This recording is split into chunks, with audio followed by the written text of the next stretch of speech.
Hey, this is Matt. Once again, we're about to another video. There's another paid request, this time for Andrew, who wanted me to do a commentary on Better Off Dead, the 1985 comedy starring John Cusack. Thank you so much for that, and for those interested requesting pretty much any type of videos, topics, reactions, reviews, re-reviews, whatever it may be, feel free to send me the directly to my PayPal or join my Patreon. Both links are down below in the info box. And we will get right into it. In 3, 2, 1, pressing play. CBS Productions. And then what we got? Stream, animation. He's stealing the bitch. A Friesenmeyer production.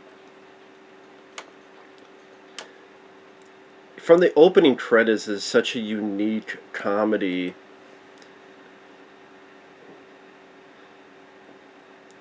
Anytime I think of this music, I always think of the trailer to Above the Law with Steven Seagal, because this music is in that trailer.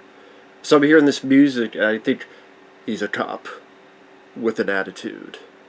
You guys think you're above the law, but you ain't above mine. So yes, the music here, if you watch the trailer to Steven Seagal's Above the Law, Nico, it's this music. Which I had not seen this film in a while, and then I rewatched it a few years ago. I went, oh man, that's where the music comes from. Of course, a picture of Amanda Weiss on there. Amanda Weiss is a girl John Cusack likes. Amanda Weiss played Tina in the first A Nightmare on Elm Street. This is a very quirky black comedy. It's like a nicer version of Heathers. Although I do like Heathers, but it's a guy who gets dumped. He wants to kill himself. It's done in a black comedic way. There's this new foreign exchange student who is with the neighbors. They start forming a bond. I also deals with some steam.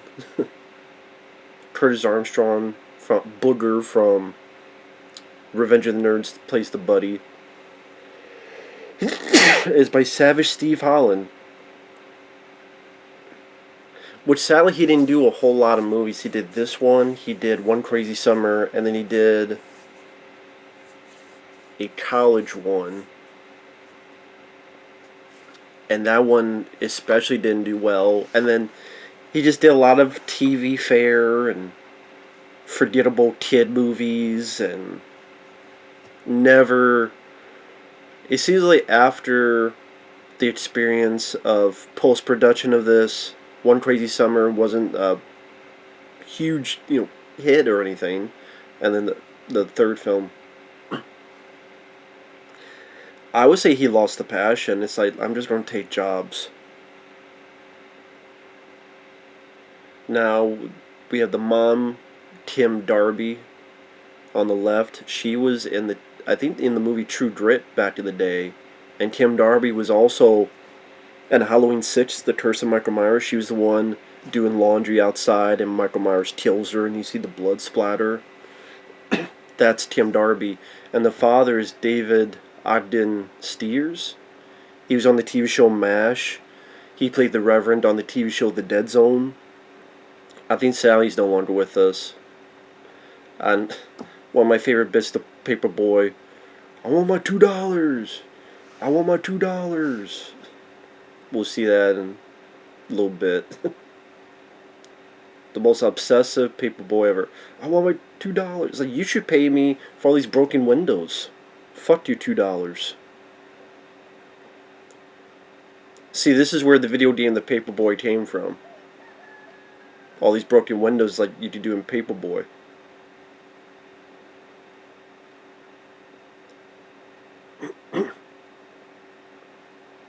But of course, this is also infamous because when I mentioned the post-production of Better Off Dead, mainly the screening, Savage Steve Holland showed it to the cast and the crew, and people seem to be digging it. But then John Cusack left 20 minutes in, and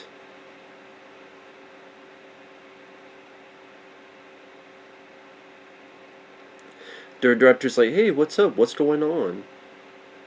And John Cusack said, "You lied to me." And the director's like, "What?" It's like, "This is the worst piece of shit I've ever seen in my life. This is the worst film I've ever seen. And you tricked me." Just by that point, he had signed a contract to star in the next Savage Steve Holland film, One Crazy Summer.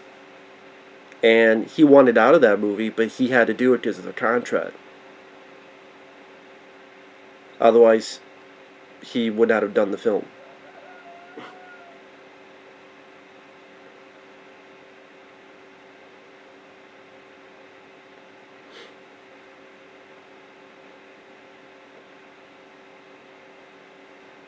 Boiled bacon.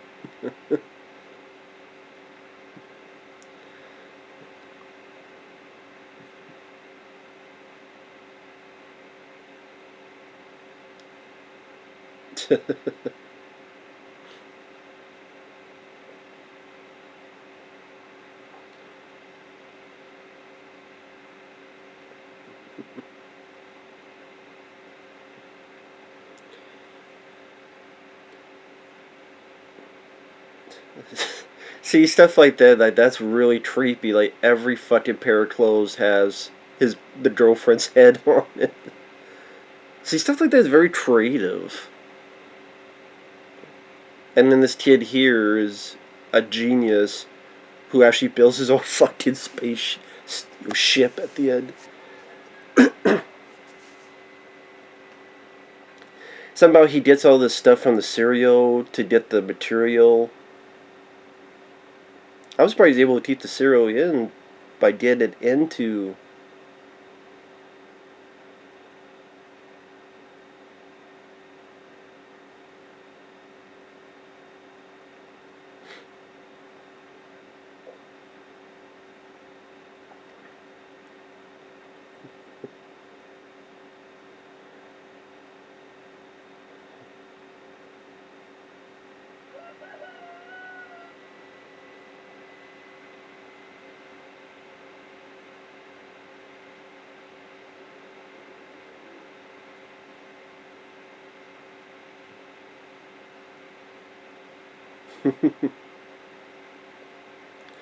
But yeah, the John Cusack said all that stuff about this is the worst film he's ever seen. You tricked me. I hate that I have to do another film with you. Have to because of their contract. This is BS. Don't talk to me anymore. And it just, I think that completely shattered the director. I mean, your main star, who apparently was with you during the editing process, this is your first big film, and your main star says this is the worst film he's ever seen. Uh, Even though many people enjoy it, gets a 7.79 to B, gets a 70-some% Rotten Tomatoes. Many people call this one of the more creative, quirky comedies of the 80s. I think it's one of John Cusack's best films. I could say it's his best 80s film, because I'm not really into Say Anything. One Sure Thing is... Oh no, The Sure Thing is eh. I like One Crazy Summer, but I think this is his best 80s film. I do. His best 80s film is Better Off Dead. And the fact he thinks this is the worst? But hey, I think one of his better films is Con Air. He hates that film. I like Grosse Point Blank. I like 1408. Like, if I did a top 5 films with John Cusack in it, it would be Con Air, Grosse Point Blank, 1408. Probably Better Off Dead would be on the list, and now we have idea. It's like, okay, we have a race with two people, one talking like Howard Cosell, and the man talking like Howard Cosell you will recognize if you saw The Criteria Part 2, the main villain in that, who fought Ralph Macchio at the end. Chosen. That's the guy talking like Howard Cosell. Again, just such weird stuff.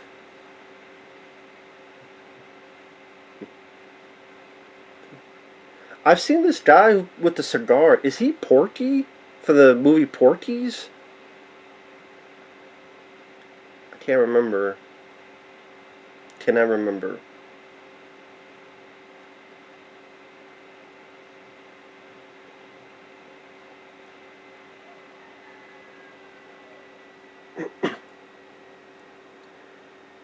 Uh, Amanda Weiss. I mean, right there, that simple gesture, you know she's a bitch. Throw the picture in the garbage. They go wait to tell him all the way up the Steen front. Not even a phone call going up to him. She's not emotional about it all. You tell this Amanda Weiss character is such a bitch. Amanda Weiss was also in this film called Shakma, which I think is a bit of an underrated movie. I like Shakma. This has some good Steen action as well. I'm not much of a steer. I've only skied like maybe once or twice in my life, and that was for school. Like, for some reason at school, there's like at one point a day or two where it's like a trip. At one point it was a trip to a theater, movie theater. At one point it was a trip for skiing. Otherwise it'd be like a trip for roller skating. And I was never good at it. I always was on the smaller hills. I would ski a few times small hills. I would just like sit inside, relax, and get some stuff to drink.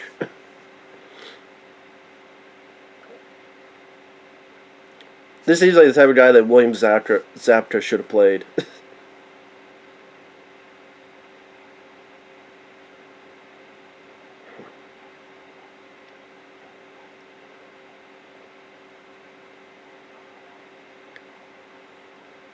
This kind of looks like an evil Rob Lowe. Like evil 80s Rob Lowe. And there's Curtis Armstrong as I did use Butter and Revenge of the Nerds. But yeah, I don't know.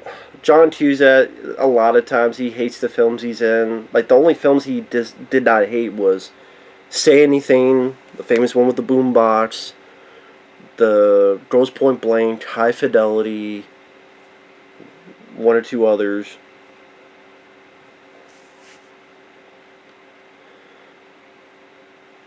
Maybe that type of behavior is why he doesn't really do anything nowadays.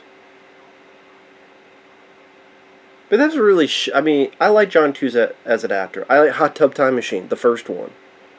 But, come on, dude. You thought this was one of the worst films ever? And then, you pretty much shattered the heart of the director and the writer. That's just real shit. That's just dog shit. And then, from what I understand, the director, he didn't even want to do One Crazy Summer. Because I worked with this guy who thought my film was the worst film he's ever seen. You do that one bit thing that sucks all the air, all the joy out of a situation. And then he did one more. Savage Steve Island did one more movie and then was gone. But again, you have this quirky, what he gets dumped. He's trying to kill himself, but done in a comedy fashion.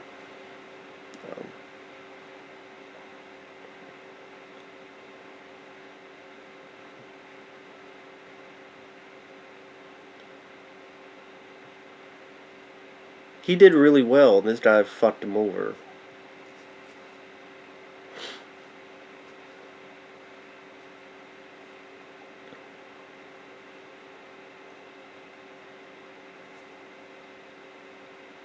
Six months. Oh no. Here they go again. Oh shit.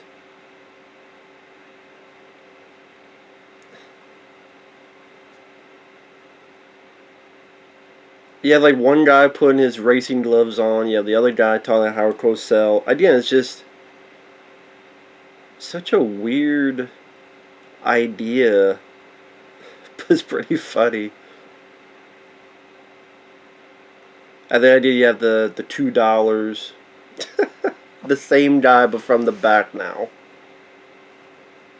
I swear this is the guy from Porky's who owns that bar.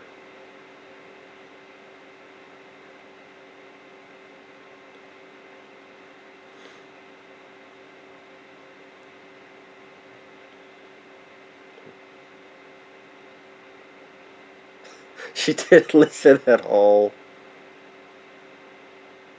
She didn't listen one damn bit. I think this is based on personal experiences by the director as well. If that's the case, that's pretty dark, but hey, he was able to turn it on its head and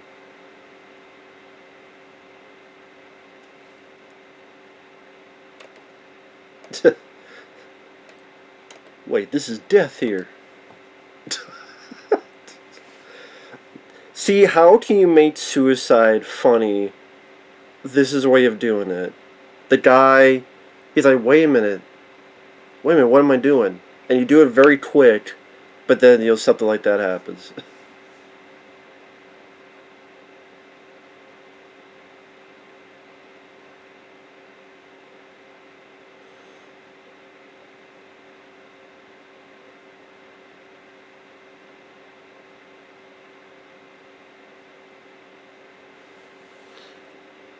No.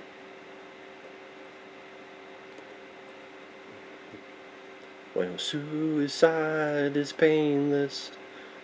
Cue the MASH theme.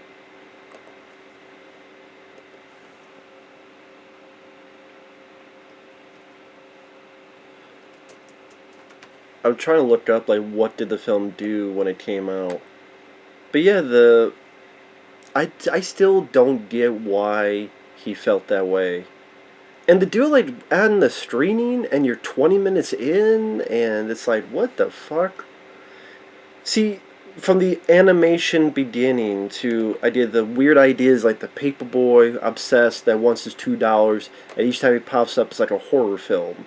To I did the Howard Cosell, to so much of the weird ideas and stuff featured in this. It just makes it refreshing and original. And the actors do their jobs well.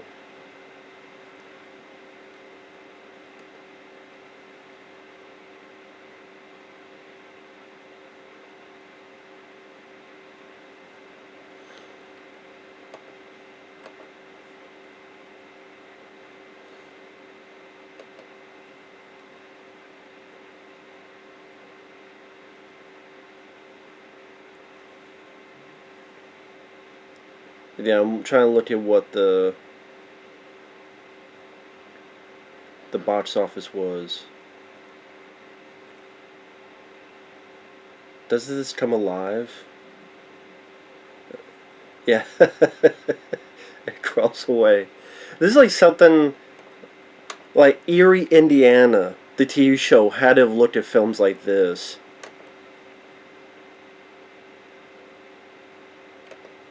Again, it's a comedy, but it has also off kilter reality to it. And like you have the younger brother that can just trade all this crazy shit.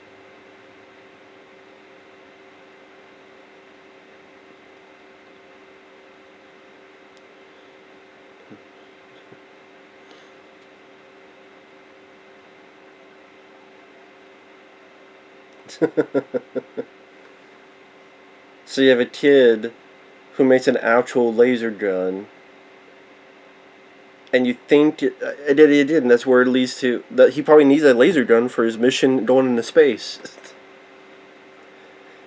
Idea that's kind of the cool thing is you don't know what the hell to expect with this movie. And then you get these weird dream sequences, like later on with the hamburger coming, the burgers coming alive.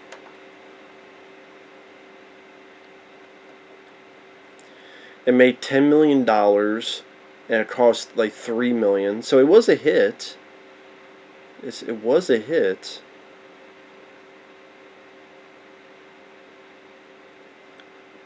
I mean, that's still a,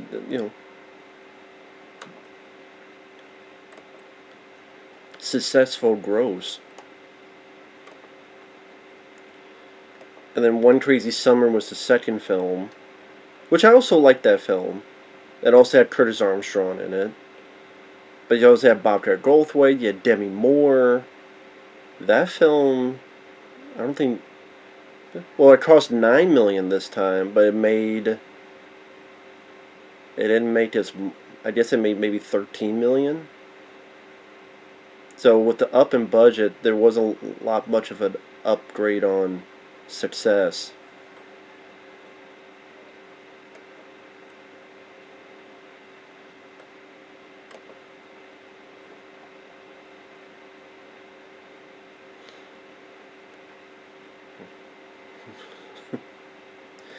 But the films that the director did after, like I said, One Crazy Summer, How I Got Into College, that's the third one I was talking of. And then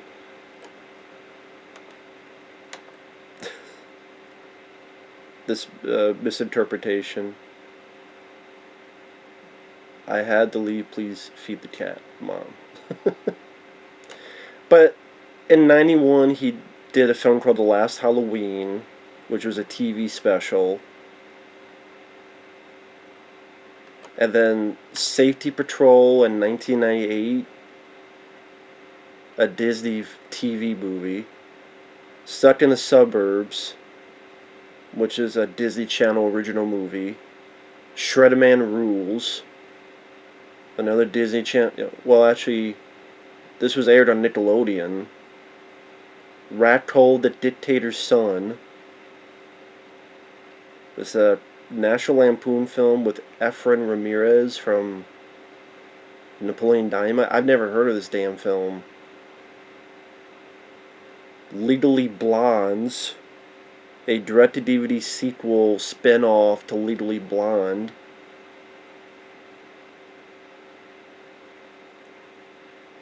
A live-action TV movie based on the Fairly Odd Parents cartoon. I did the horror movie version. $2.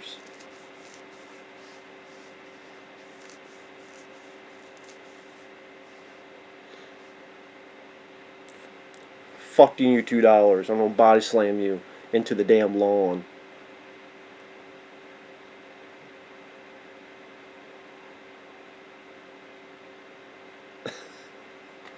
Hijacked a school bus full of penguins.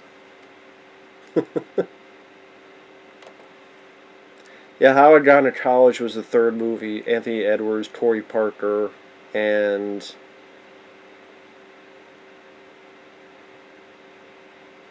that was a complete bomb. That cost $10 million and it only made $1.6 million. And that director, I guess, was five days into filming and replaced with Savage Steve Holland. But that completely made that film fucking bombed, and that killed his.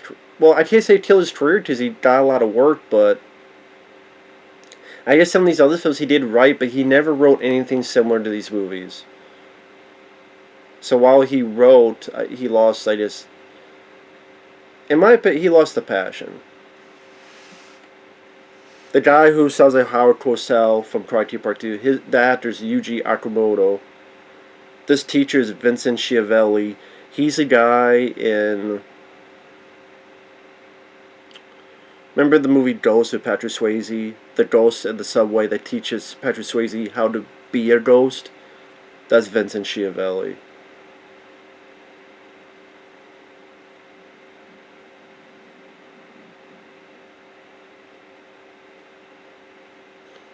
Yeah, that trucker Chuck Mitchell, Charles Mitchell, he was in the film Porky's and Porky's Revenge. I didn't like it's taking something and over exaggerating it. Like look at all this crazy shit. This book longer than the phone book. Someone has a bunch of folders. The yeah, you ain't got squat. Do homework and piece of used gum.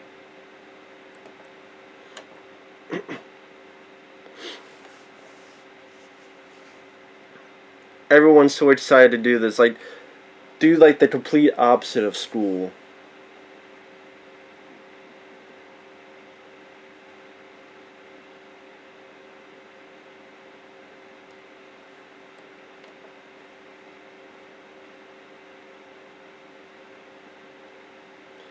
Actually, I didn't raise my hand, but fine then.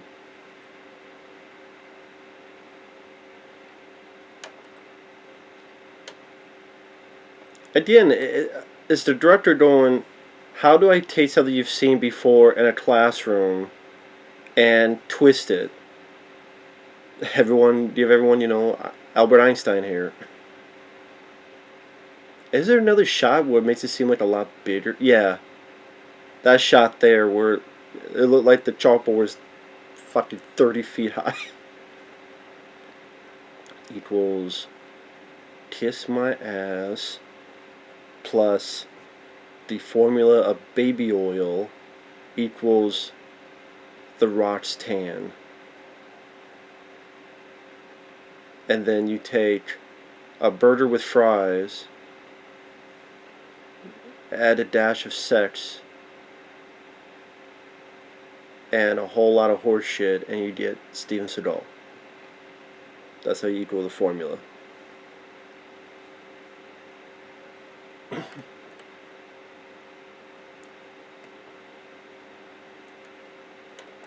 Again, it's very off-kilter.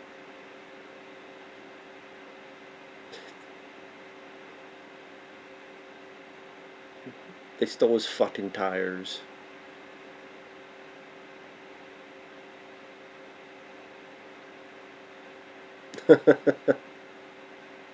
What the hell did he draw? That's his girlfriend.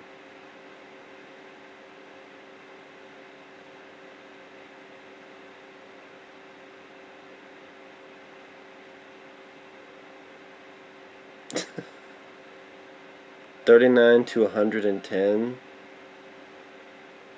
Again, it's like all these little things, like the class being excited about school, all this little stuff that just creates such a unique, not a live action cartoon, but just a surreal, very surreal.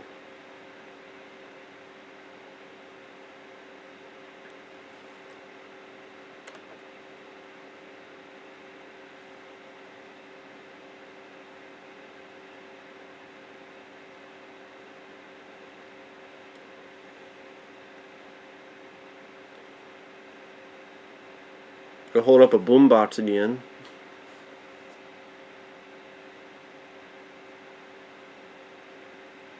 But you told him not to do the K-12. Make up your fucking mind. No, I can't stay behind. Just don't touch! Yes, sir.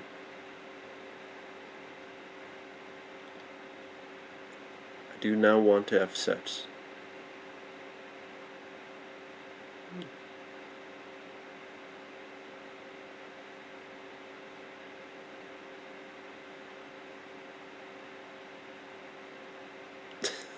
The teachers asked the taped out Beth. Yeah, I do fucking mind. Did Hershey's make a little, like, for school, the carton of chocolate milk? I guess maybe they did. I mean, this is the day of Tab. Remember Tab? I never tried Tab, so I don't know what the fuck Tab tastes like. If you have, what does Tab taste like? Does it just taste like a cola? Or is it a cheap cola? Now that girl is the foreign exchange student is Diane Franklin. Diane Franklin, who will be our love interest for John Cusack. She was in the Last American Virgin. Yeah, this girl, the Last American Virgin. Just the character you hate by the end of the Last American Virgin. She was also one of the princesses in Bill and Ted's Excellent Adventure. I don't think she was in the sequel, but she was one of the princesses in the first Bill and Ted movie. Bill and Ted, Excellent Adventure.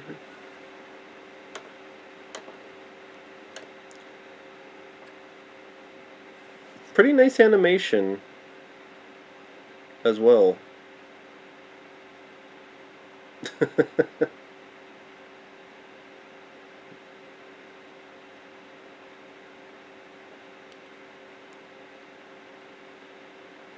Really cool animation too. Draw some duct tape on her mouth.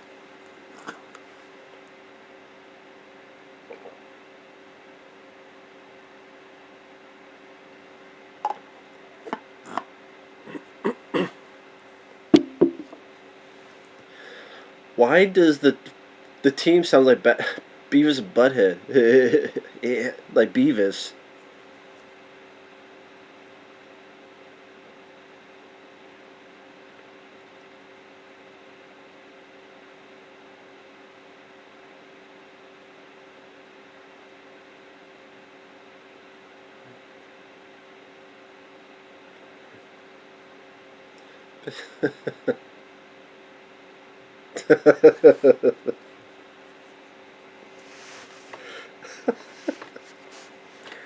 Again, that's what's.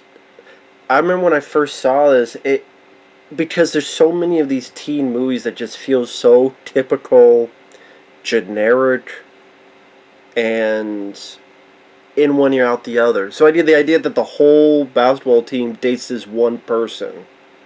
I did the drawings that talk to him, all this other stuff.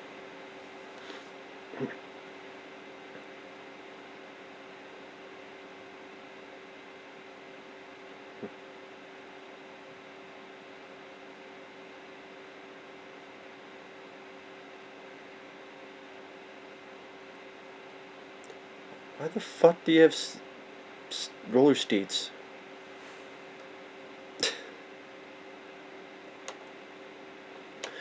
Who the fuck is this guy behind him? He's like trying to try out for the redneck version of the Terminator.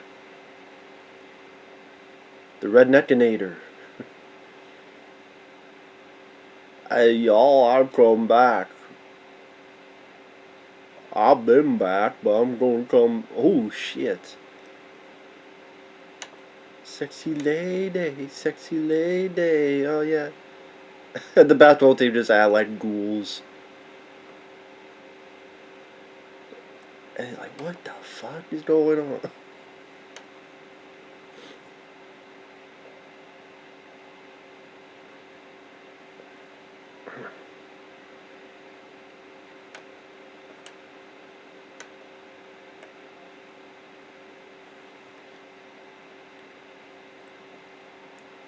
I didn't get born to the title, better off dead.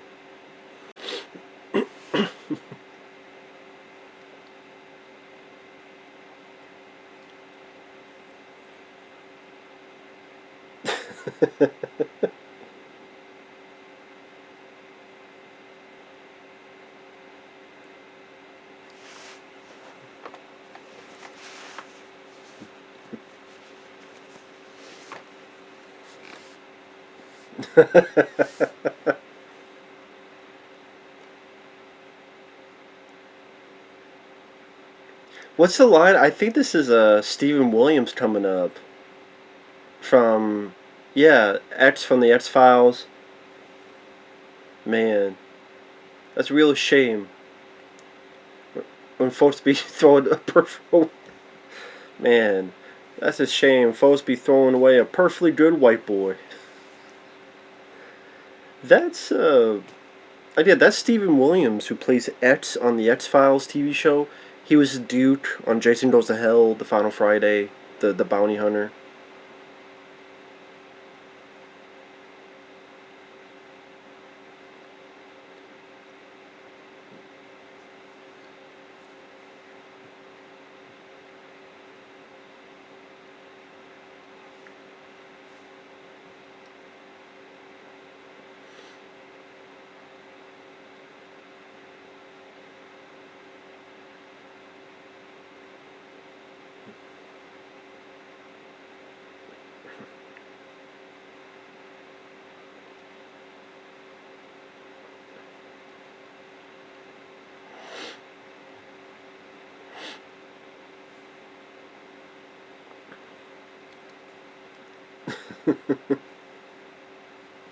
Sorry, and I'm just watching the film.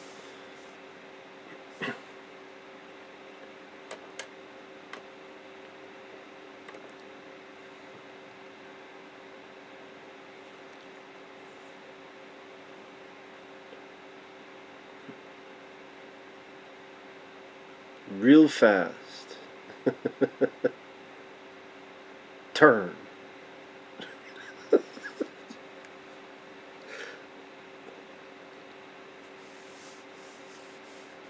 Go really fast. If something gets in your way, turn.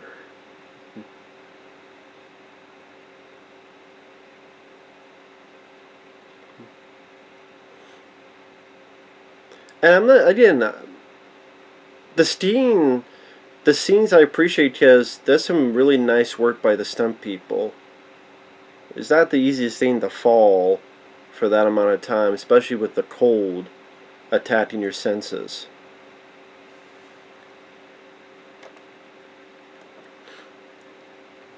But the,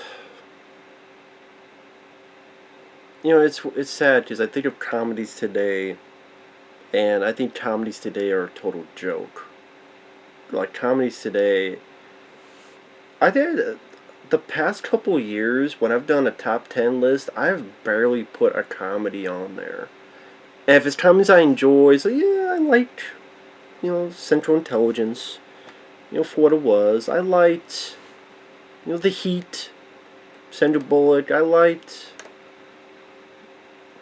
can't remember what else. The first Hangover I liked. But that was like 2009.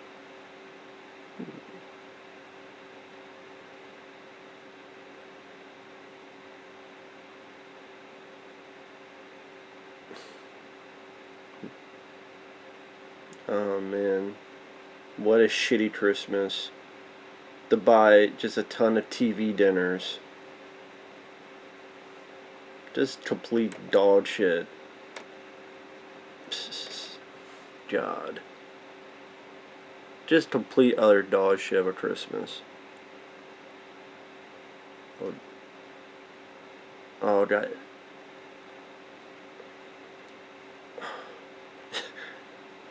Yeah, just keep blowing smoke in her face.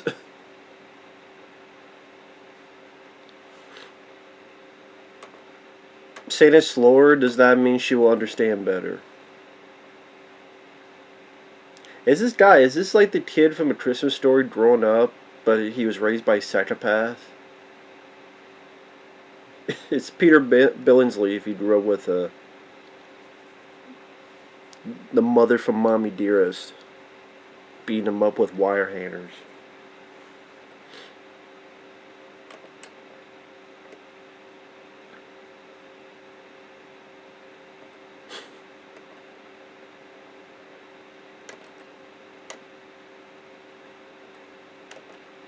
Well, I mean,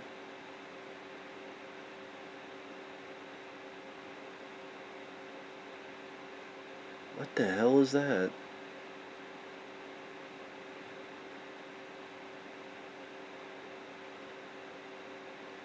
Aardvark fur?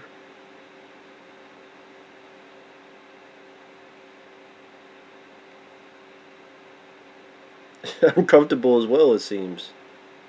Oh no. Oh my god. He looks like a kangaroo.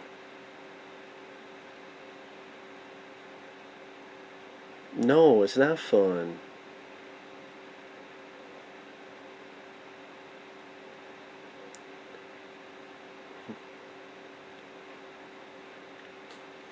There's Diane Franklin. Very different from her role from Last American Virgin, because in that movie you just hate her guts.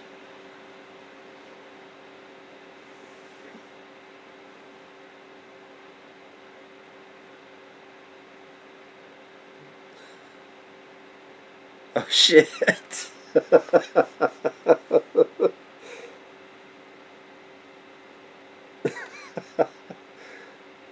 Well, you fixed the windows, now just everything else is fucked.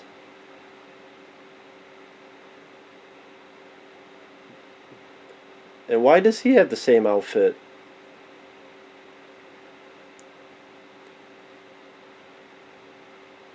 Of course, this song I remember would hear later on in Wayne's World. But this is what Taylor. This is a guy. If you remember the last Boy Scout, the bad guy, I want to hear you scream, and Bruce Willis said, "Play rap music." Music.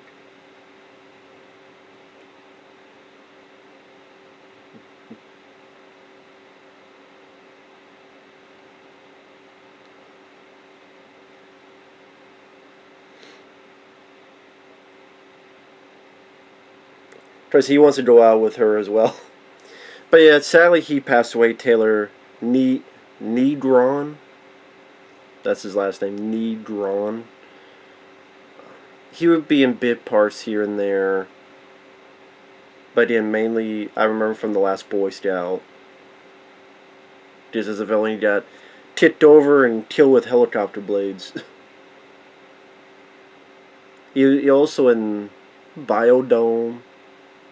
Other stuff as well.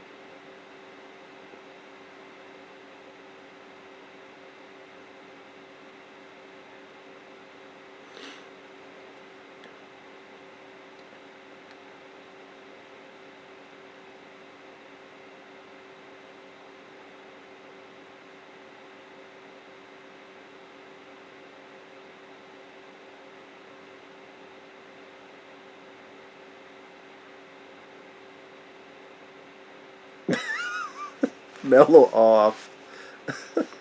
I think he meant to say mellow out. But I mean, that's the point. It's a dad trying. Bringing me over. Instead of bringing me down.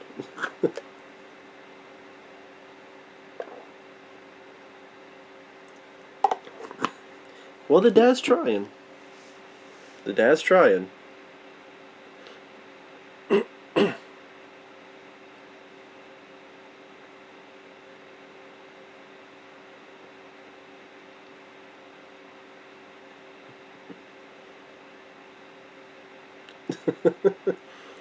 Yeah, how the hell do you not go blind with that shit?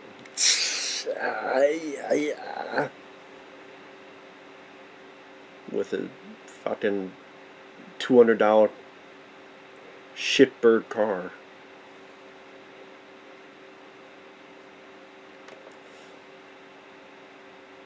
Fucking hell. What the hell?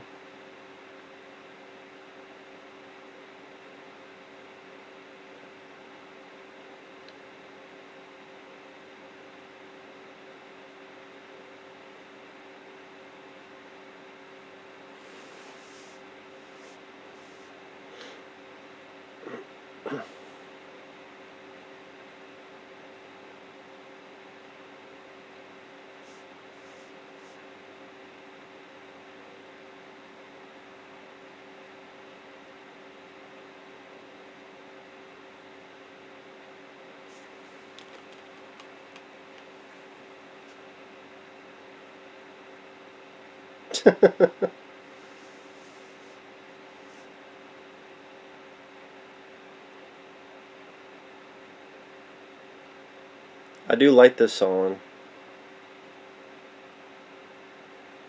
I swear this has been used in movie trailers. I could be wrong. If it was, let me know what movie it was.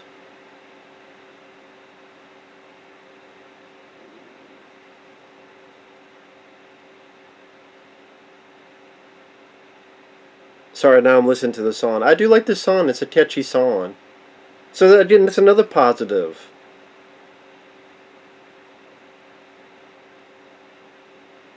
One of the complaints I think John Hughes had was the music. I don't know what the hell he's talking about. Like the score.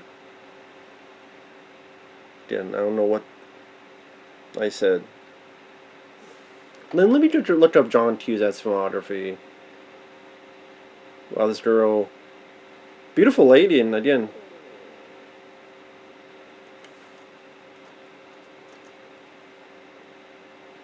How about you shave my balls and I put them in the mouth?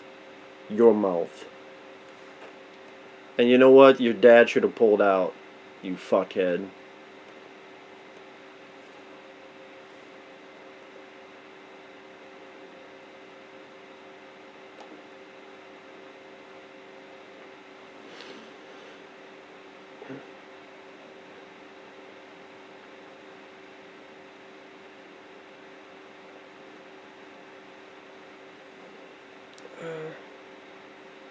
I'm trying to think who sang this song. Valley Girl's Elizabeth Daily, credited on the soundtrack as E.G. Daily, sang lead vocals on both songs and performed them in the film during the high school dance scene. Valley Girl's Elizabeth Daily, credited as E.G. Daily. Huh. Okay.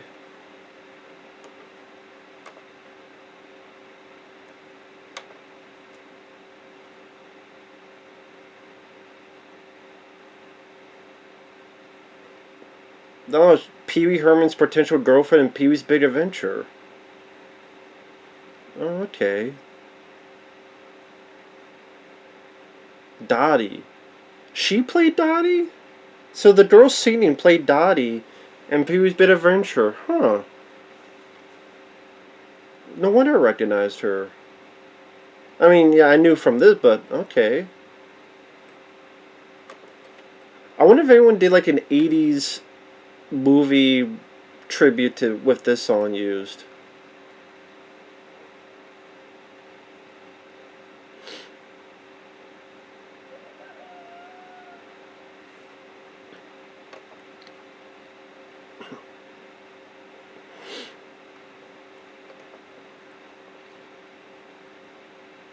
Well, at least he tried.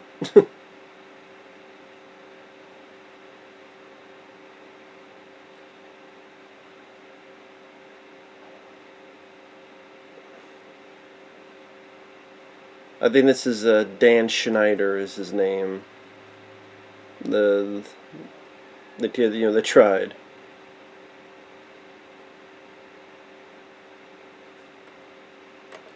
But I was looking at John Cusack. Okay, John Cusack was in 16 Candles, Grandview USA, The Sure Thing, which was a Rob Reiner film. Which I don't know. That was there. I don't remember hating the film though.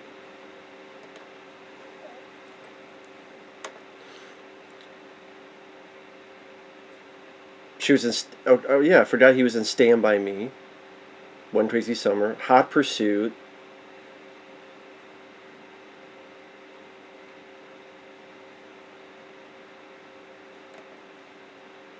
Tapeheads, 8 Men Out, Say Anything, The Grifters, The Player, which he did a cameo. Bob Roberts, Small World, Money for Nothing. Money for Nothing, that's... Like, okay, if he's talking about Money for Nothing, yeah, I think that's a bad film. Grosse Point Blank, Con Air. Man, you realize there's a lot of films like Midnight in the Garden of Good of Evil. That's a film no one remembers. That Clint Eastwood directed. Clint Eastwood directed that film. The Thin Red Line. Pushing 10, you remember that? With him and Billy Bob Thornton. Where they're both air traffic controllers. Bane John Malkovich, High Fidelity. I liked America's Sweethearts. I actually liked that movie. The Contract with Morgan Freeman. 2012.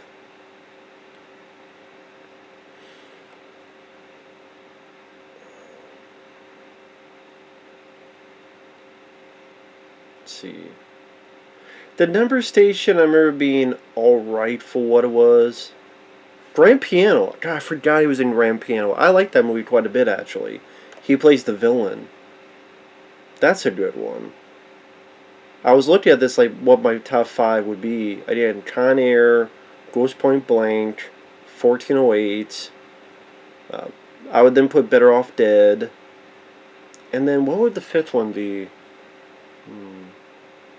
Again, I like stuff. I like 2012. I like Grand Piano. I don't know. Maybe I picked 2012. Cell is his worst one. Fuck that movie, Cell. That's a god awful movie. Like he, when you look at his career, he was not in a lot of like gigantic hits. Here we go. He met Diane Franklin, and now he's going to be attacked by the prodigies of Chucky. But again, the way this is lit, the blue light in the background, the fog machine. This is clear. This is like a horror movie now. Especially that scene there. That's spookier than some horror films, which is sad.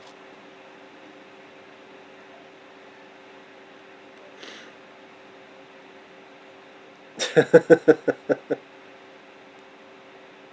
course, Sister Ebert gave this 2 thumbs down, which makes 0 sense to me.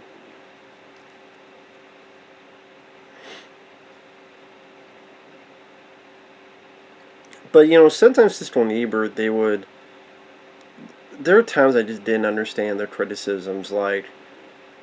Was it Roger Ebert gave Die Hard a thumbs down because of the cop that Paul Gleason, who's the principal in Breakfast Club, oh, make cops look like silly. I'm like, really?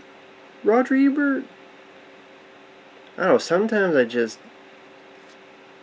didn't get it. Damn, his brothers get more girls than him. Yeah, Happy New Year. His brother just has this all different world. Completely different world. Again, like, you watch this film, you don't know what will happen next. And that makes it more interesting. How the Billy owns Space Shuttle. I mean, with this kid, what the fuck is that? I forgot, there's an octopus? What the fuck? Oh, what is that? What is that? That's an alien. That's not even an octopus, that's a fucking alien. She's cooking an alien.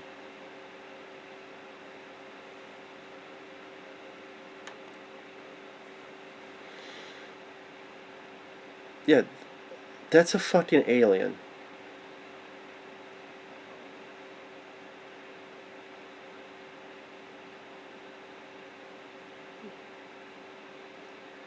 Doesn't he stick 2 tips up his nose too? His other ear than his nose.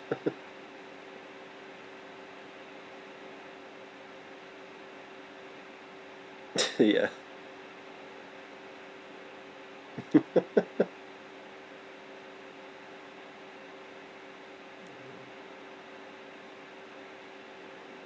What the fuck are you doing?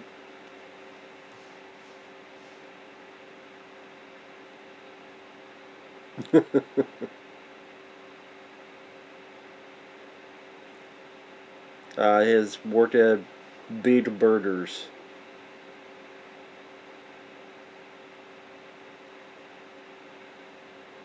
Again, this is Porky from the movie Porky's. The guy whose car he hit accidentally twice now.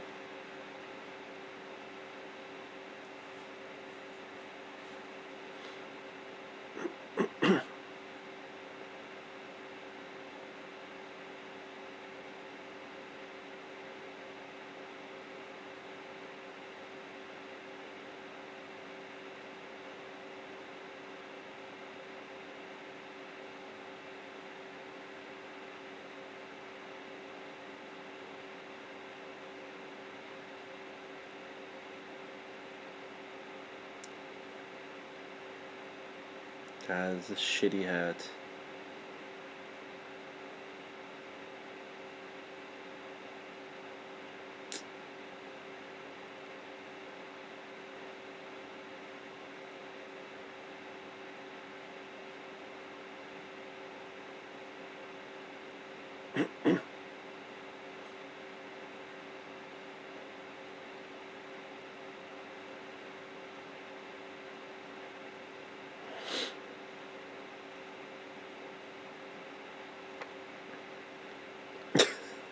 You wash your hands on your own time.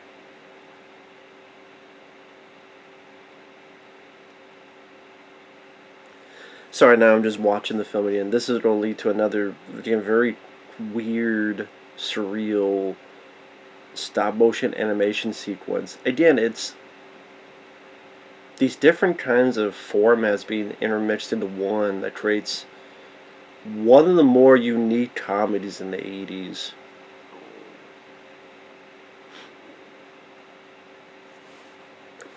Which is why it got such a cult following. And Sally was, at the time, got punished for it. Got completely punished for it. And that's the thing, is that when people try to... That's why people are not as willing to try interesting or original or crazy things, is because how many times have people done that and got completely punished and got completely lambasted for it? And then, 5, 10 years later, oh, we did it. It's like, well, I wish you got it then, because now I don't have a job, and it's too late. It's like, it's cool for the recognition, but it's too late. It doesn't help me at all.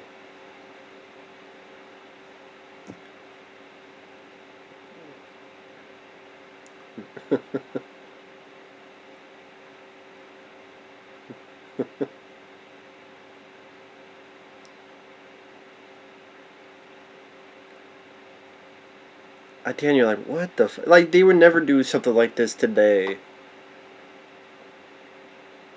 But if they did, I think it would get praised today. Just because of its uniqueness and creativity. I think people would be more willing to accept this now compared to back then.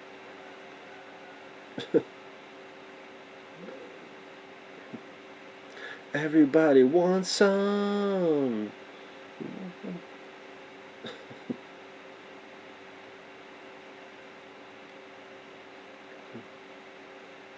It's such a weird... I don't know what the hell to say about it.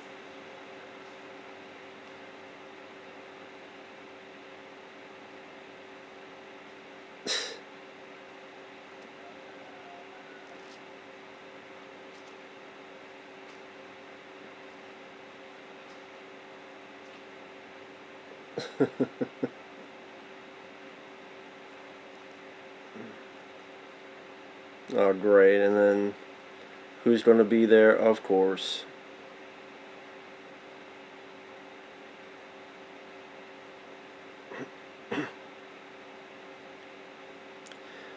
Sure, smack that right into Amanda Wise's face.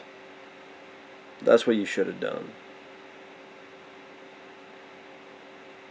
Fucking bitch would deserve it. Fuck that bitch.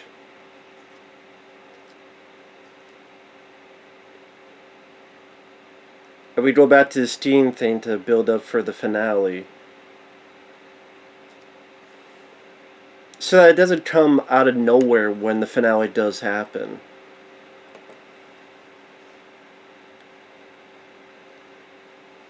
And you think about it, like, for an hour we have not established too much about this love story that's going to happen, other than they've met maybe once or twice. And of course, put in the seeds of the space shuttle so that the end doesn't come out of nowhere. Well, it still comes out of nowhere, but...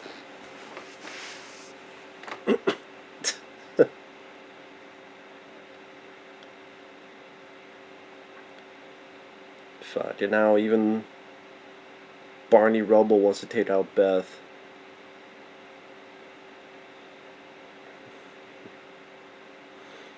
Again, the comedy just comes off as... It's like, okay, what comedies were out in 1985? I don't know why I keep shutting off this browser. I should just keep it on. 1985 comedies.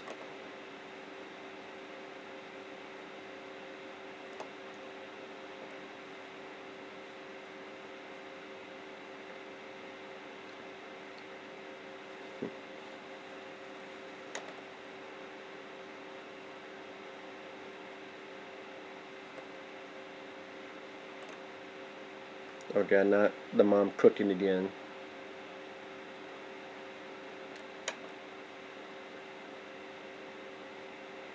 French fries, French dressing, French bread. So wait, the dinner's just French fries? I guess I'd go for that.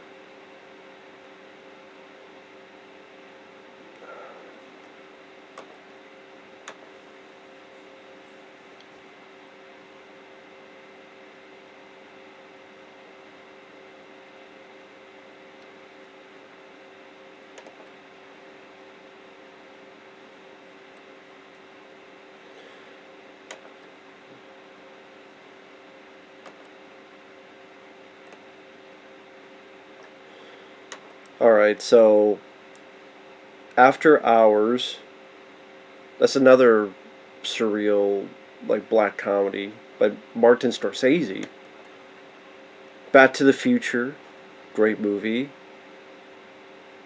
Brewster's Millions with Richard Pryor. Clue, that's another fun film. Crime Wave.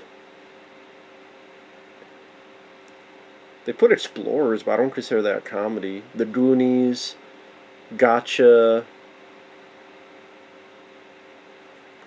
films like Hot Resort. So the sex comedies of the day. Into the Night, Just One of the Guys.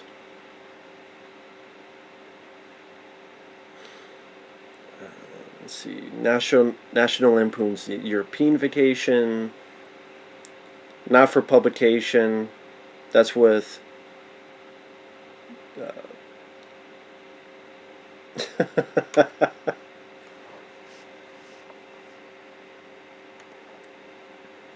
Really Sorry Your Mom Blew Up. Police Academy 2, Porky's Revenge, Private Resort, Once Bitten with Jim Carrey. Real Genius. So there were fun comedies in '85 as well.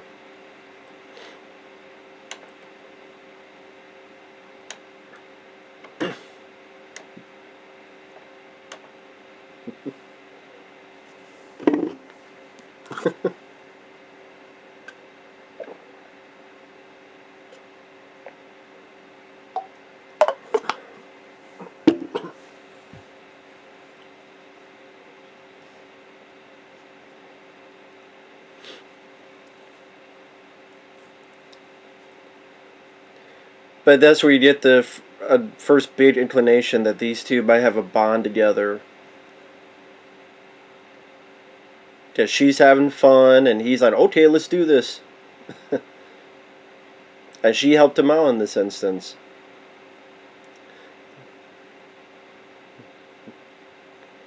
Nods! Nods! Did none of that!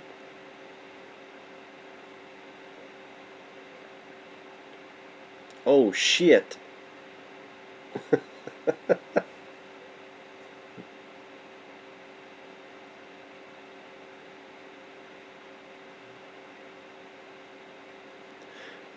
I want to go back to that musical score.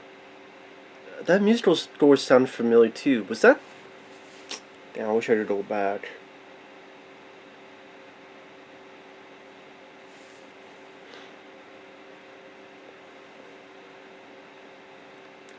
She's laughing, having fun.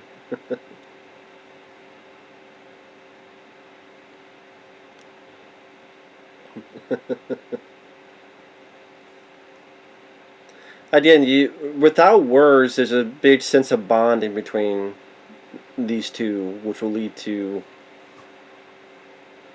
a kind of nice love story.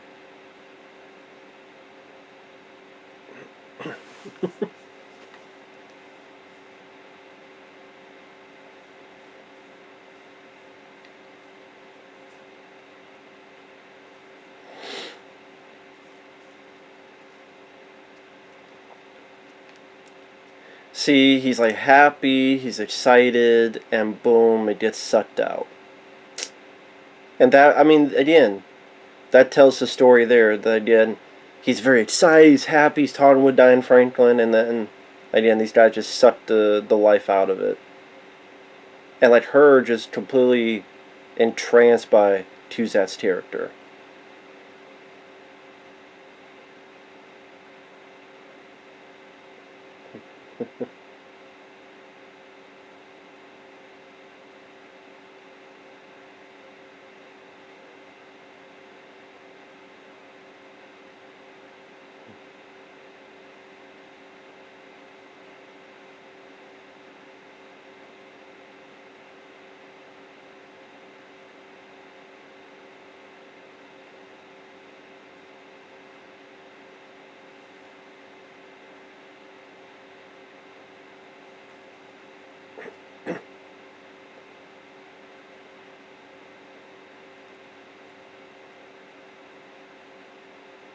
Beat you like your dad beats you, you fucking mop top. Take your fucking dyed hair and flush it down the toilet.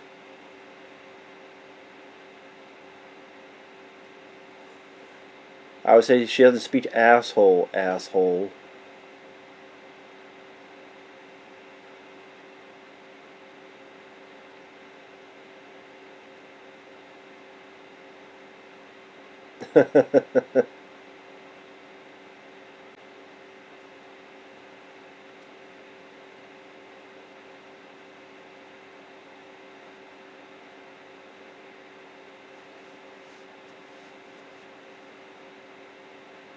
Yeah, really. Yeah. Yeah, he's chicken shit. That's what he eats every day. He eats shit for breakfast. You eat pieces of shit for breakfast? Maybe that's why his fucking hair is shiny. He buffs it.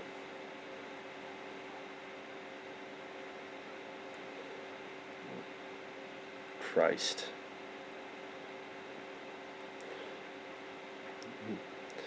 Yeah, get the shit out of him!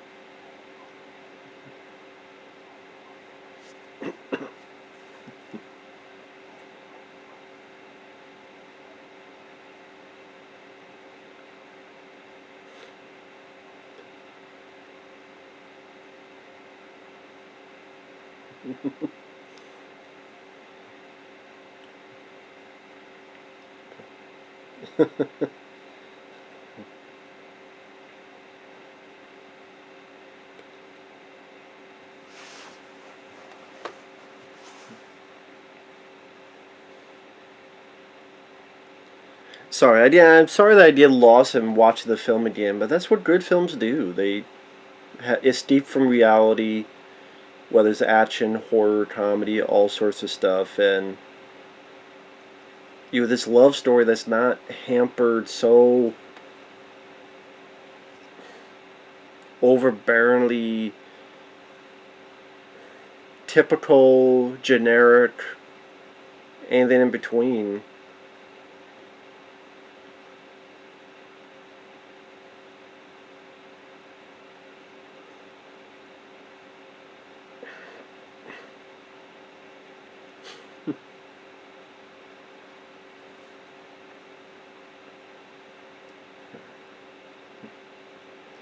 That's why I was surprised he would do like Hop Tub Time Machine, because that's a comedy. It's very goofy, silly, uh, not as surreal as this, but like, John, this is the type of movies you hate.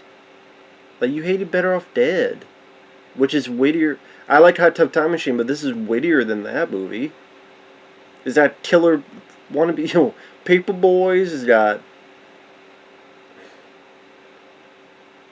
again. You don't know what the fuck is going to happen next in this movie.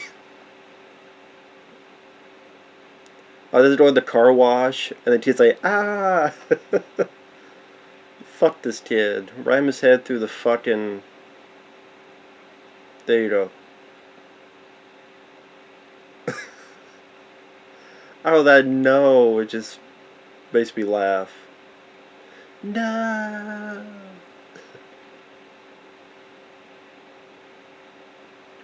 I think this is where she speaks English for the first time. I believe so.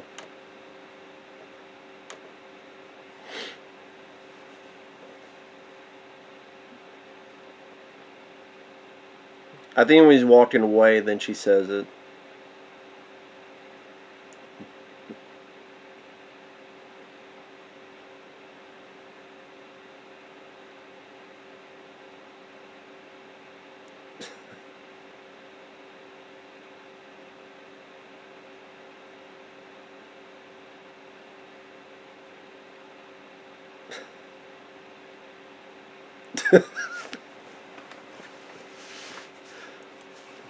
I don't know why John's reaction, you been faker. Just something about his demeanor just made me laugh. It's like a little kid who just found out that he got his favorite toy for Christmas. Honk my hooter? I forgot he said that line.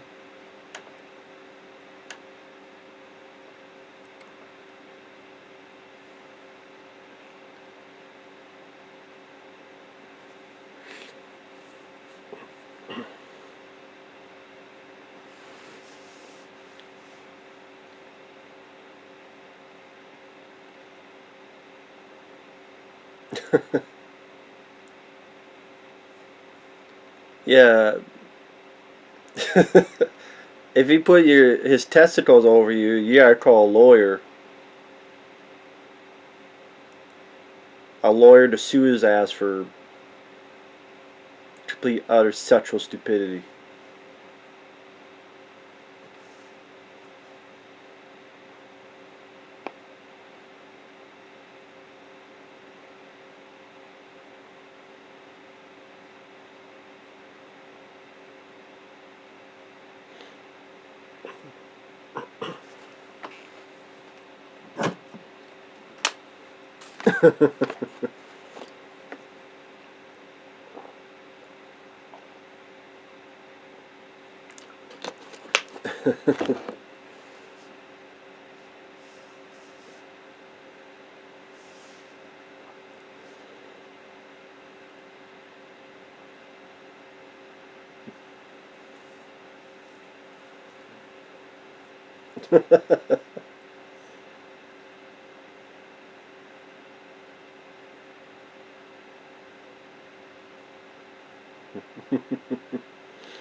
Fuck Ricky.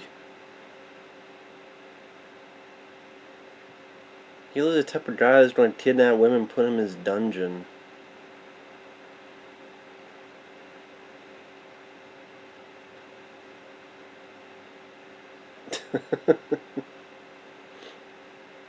Yeah, run for the hills, man.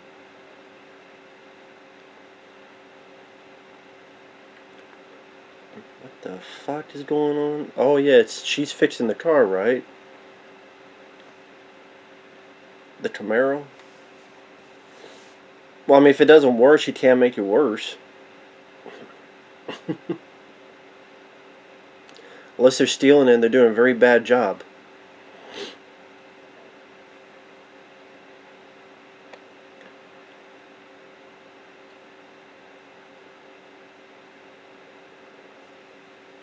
Relax.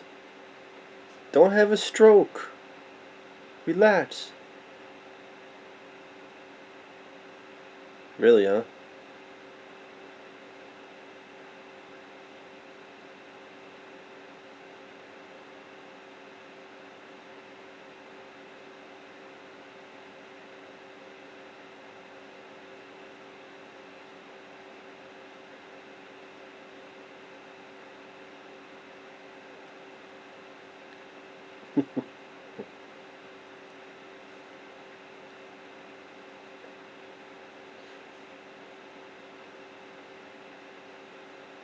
And yeah, I'm sorry I'm just been silent watching this. See,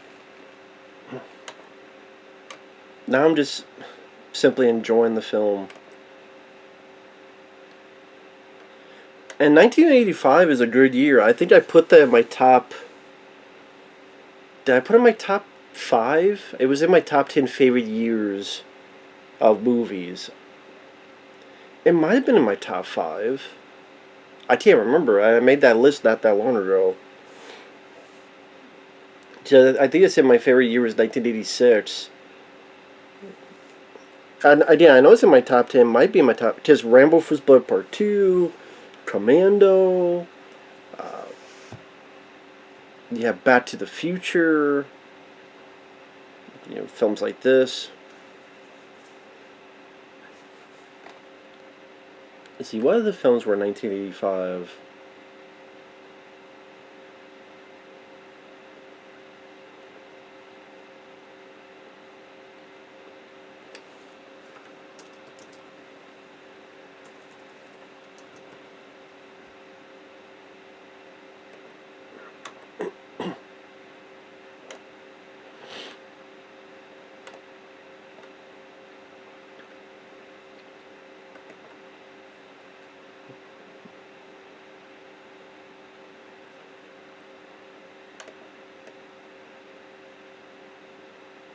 Like, top 10 films were Rambo, Back to the Future, Rambo First Blood Part 2, Rocky 4, The Color Purple, Out of Africa, Cocoon, The Jewel of the Nile, Witness, The Goonies, Spies Like Us.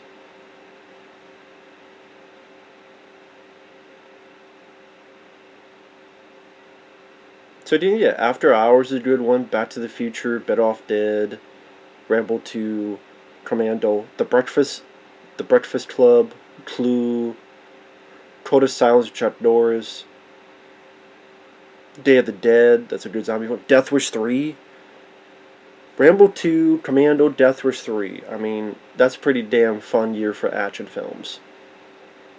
And then, Better Off Dead, Back to the Future, The Goonies, that's a pretty fun year for comedies. Fright Night. Fright Night's a classic. I had to put this in top 5 with all that stuff in there. Invasion USA, one of Chuck Norris' best ones. Legend, The Last Dragon, Life Force. Let's see. Elm Street 2, Freddy's Revenge. Pee-wee's Big Adventure. Police Story, Jackie Chan film. Reanimator.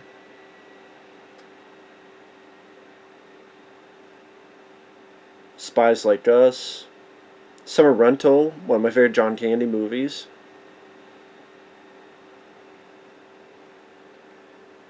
Weird Science, that's a good one. Oh, now he's gonna erase this guy one more time. That's a great wink. Now he's gonna beat this guy, these guys with their girlfriends in tow. And wiped in the dust.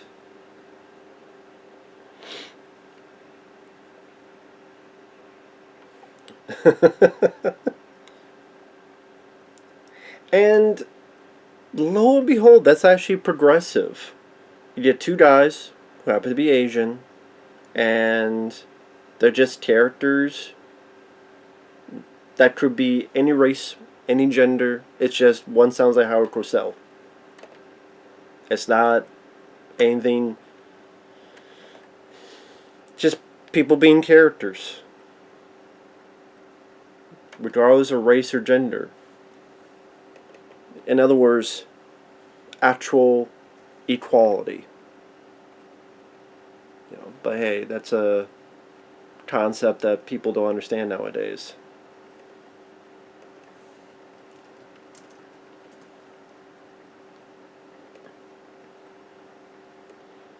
I didn't like the romance is not overbearing. It didn't feel fake and phony to me. It felt in a weird way sweet, genuine nature to it.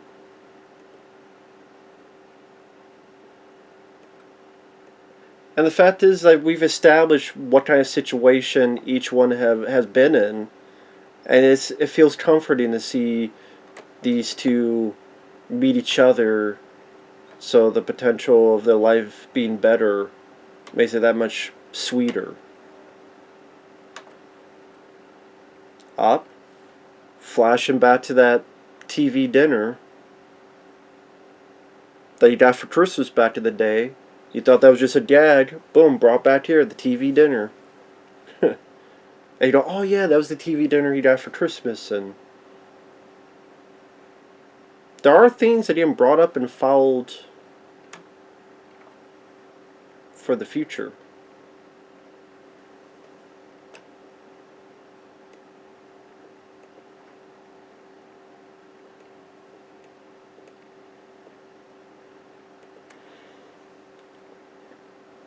And there'll be an old saxophone.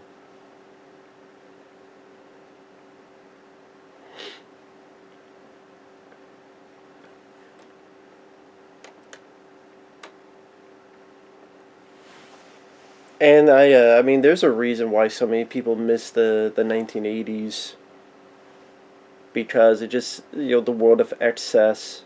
But even movies, you just, there's no agendas, there's no BS that you have to think about of this. It's just pure entertainment. It could be of a sex nature, it could be of a violence nature, it could be in a quirky originality nature like this.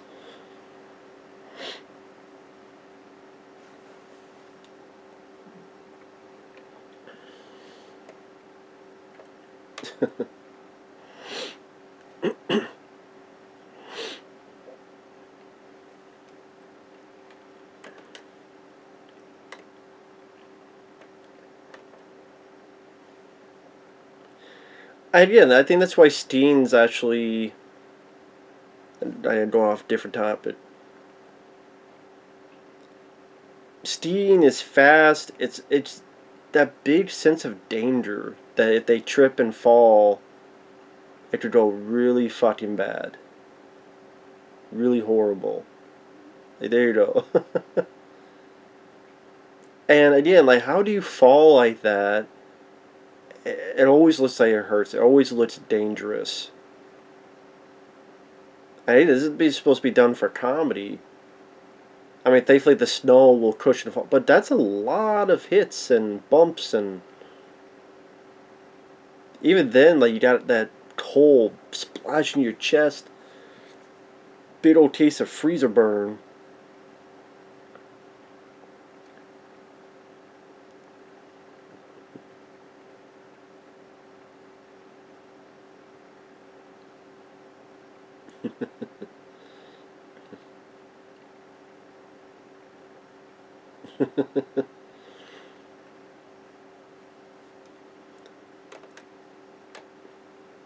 And you kind of get everything you like, what you want out of a movie. You get two good leads. You have a nice chemistry, love story between them, but not overly gushy or overly generic.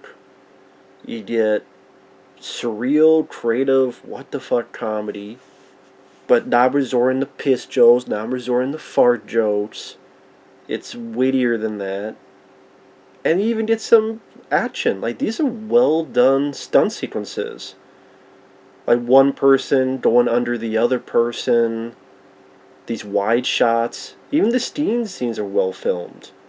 And to the Stee people, the Steers, the stunt people, they did a great job with that. So then you even get like a fun, exciting action bit. Because I know later on this character has to do it on one Stee.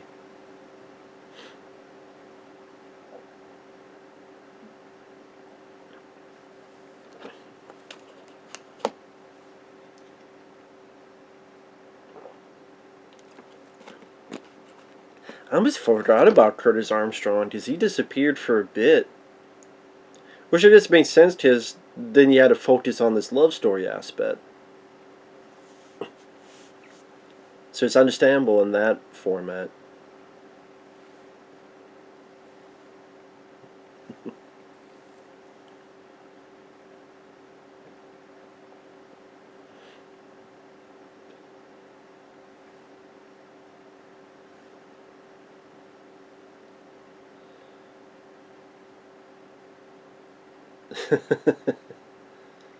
Kick his ass. I think when I first saw this, I saw the ending first. I don't know why his shit just made me laugh.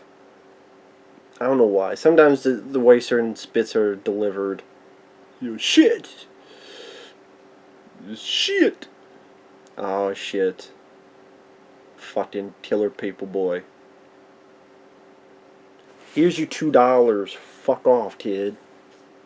Get the hell away from here.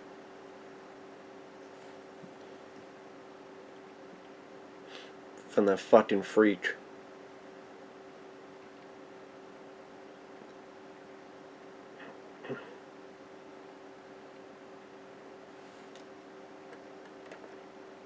Fuck you, asshole.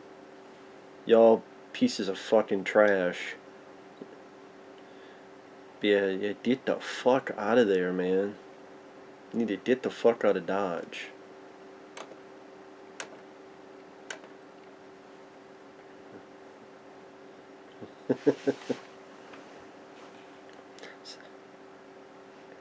Even credit to the person on the bicycle that had to go down with a bike but then have a ski on it.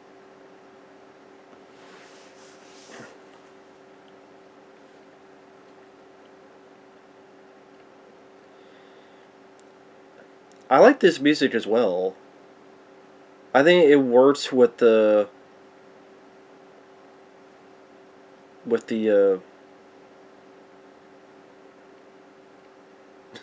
I don't know what the hell I'm saying now. But at least I think I remember seeing the ending to this film, and I just thought it was a skiing movie.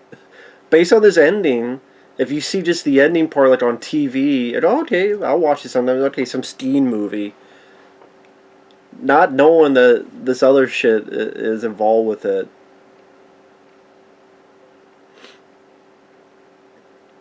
Goodbye, kid.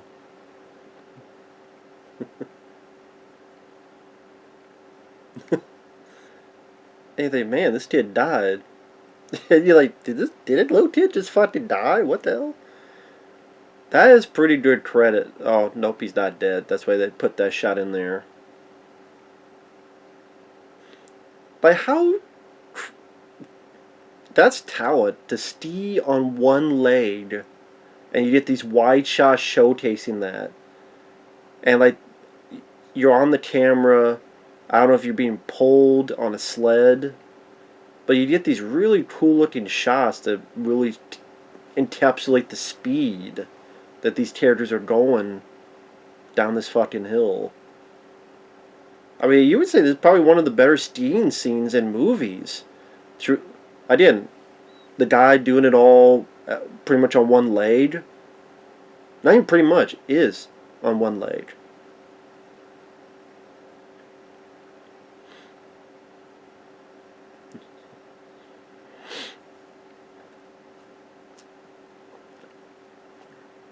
I mean, that takes some. I could barely ski on two legs, with on one leg. Again, and it's not shaky cam. It's not edited. It's showcasing the speed and the talent that these guys are showcasing. Okay, John Cusack's character is a little bit behind.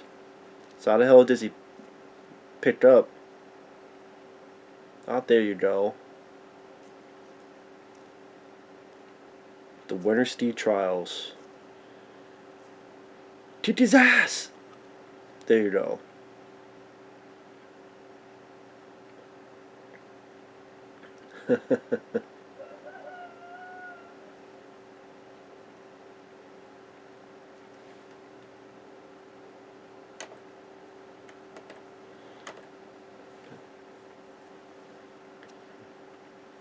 Oh yeah, and then there's where Amanda Wise tries to get back to him is like, don't kiss her, dude. Come on, what the fuck are you doing, dipshit? Stupid. That was really stupid. Like, come on, man. Snap out of it, dude. Save the girl.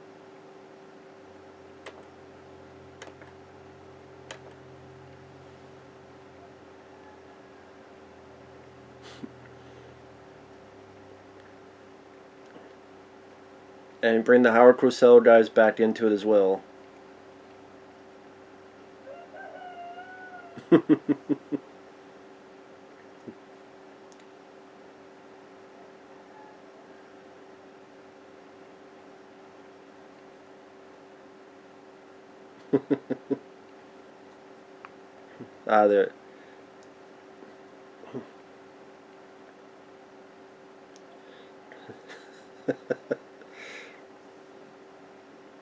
And then you get like this sword fight with Steve's. I did it just. What the hell's going to happen next? I did. I think the musical score works really well because it's it's nicely done, but at the same time, it doesn't go arbitrarily out of the blue of the norm of the tone. Like still this sort of fun hyper music, but it's not getting totally out of the blue.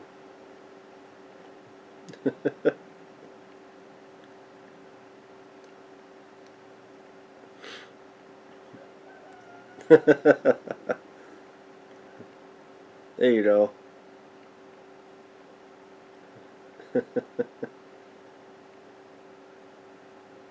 There you go. Kidnapper all the way back home.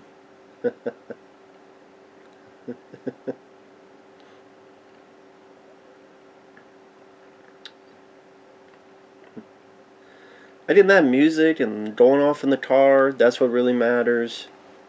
Just brings a nice smile to one's face.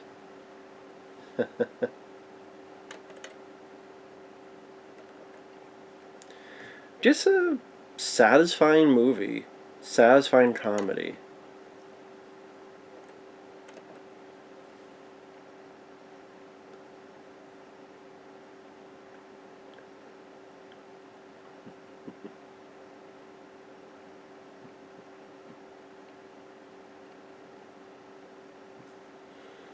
Now he pretty much Ricky found like a female version of himself.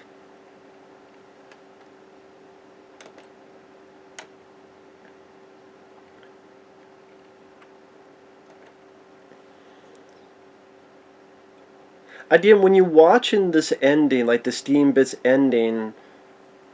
When I watched the whole film, and I'm like, wow, there's a lot, there's other crazy shit to it. Like, okay, so that's what it's about. And they mentioned baseball earlier. Of course, you gotta bring back the $2 kid. I don't know how the fuck they got the car in there, and no one's arresting them.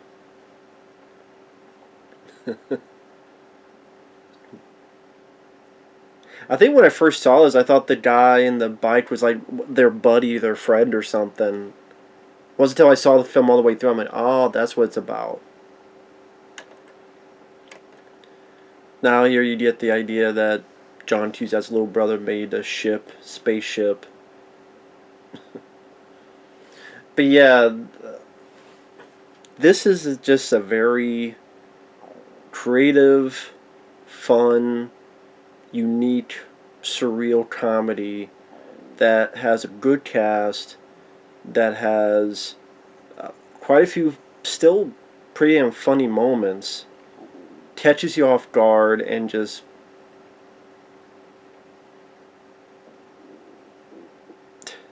you just wonder what the hell's going to happen next. And a comedy that just says, why do we have to have rules? Why do we have to have limits? And there are movies that have tried to do that and done it poorly, but this is not the case. This is a good comedy. Definitely one of the fun comedies of the 80s. It deserves its cult status and then some. So, great job with that. Thanks once again for watching. Sorry, at times I would disappear watching into the film. It's been a while since I've seen this. And it's just refreshing to see, compared to any comedies of today that just feel the same old, or they just seem generic or in one ear out the other. This is the type of comedy we had where it was just so unique, and you just don't have much of that anymore, which is sad. But thanks for watching, take care, and we will see you guys later. Bye-bye.